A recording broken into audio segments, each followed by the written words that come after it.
In a quiet suburban town where nothing bad ever seemed to happen, one phone call would shatter the illusion of safety forever. It was a crisp autumn night, October 14th, 2019, when a trembling voice dialed 911. Her name was Emily Taylor, and what she whispered into that phone would haunt everyone who heard it. 911, what's your emergency? The operator asked. Silence followed, then a faint, terrified whisper. He's going to kill us. The Taylors were the perfect family, or so it seemed. Michael Taylor, a respected real estate developer, charming, confident, adored by neighbors. Emily, his wife, once a bright artist who'd traded her, paintbrushes for PTA, meetings and keeping up appearances. Together, they had 2 children, Sophie, age 9, and Ethan, age 6. But behind the polished front door of their elegant white house, something far darker lived. Friends described Michael as a pillar of the community. But Emily's sister, Laura, told detectives a different story. He controlled everything, what she wore, where she went, who she spoke to.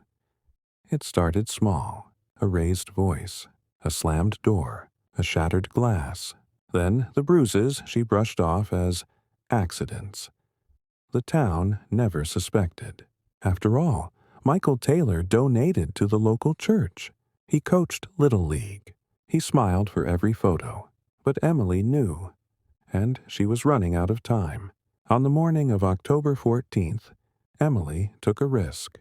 She called the police from her car, sitting just outside her kids' school. Her voice trembled as she told them she feared for her life. But the responding officer was an old friend of Michael's. According to reports, he told her, "Just cool off, Emily. Go home and talk it through. He's not that kind of guy." She did what she was told. She went home, and that decision would cost 3 lives. At 11:47 p.m., a neighbor reported hearing shouting. A man's voice, angry and slurred, then something crashing.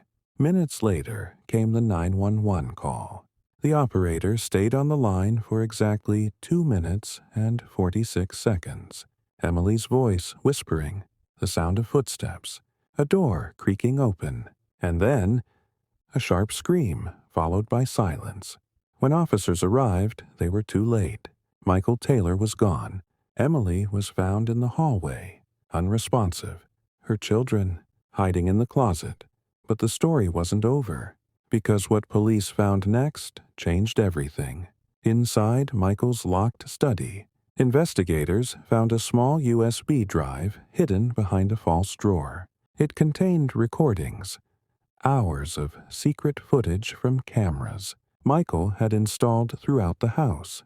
He'd been monitoring every room, every conversation, even the children's bedrooms.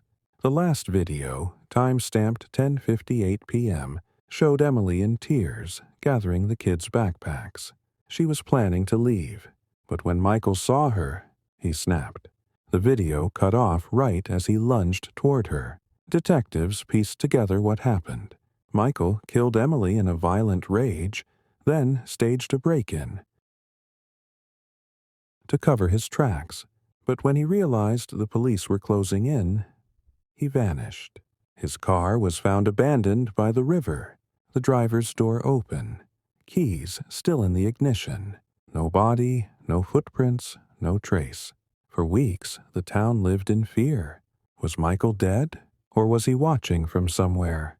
Waiting. The media called it the Taylor family tragedy, but those who knew Emily called it something else. A system failure. She had reached out for help 3 times, and every time she was turned away, dismissed, disbelieved. It wasn't until the discovery of the USB that her truth, finally spoke for her.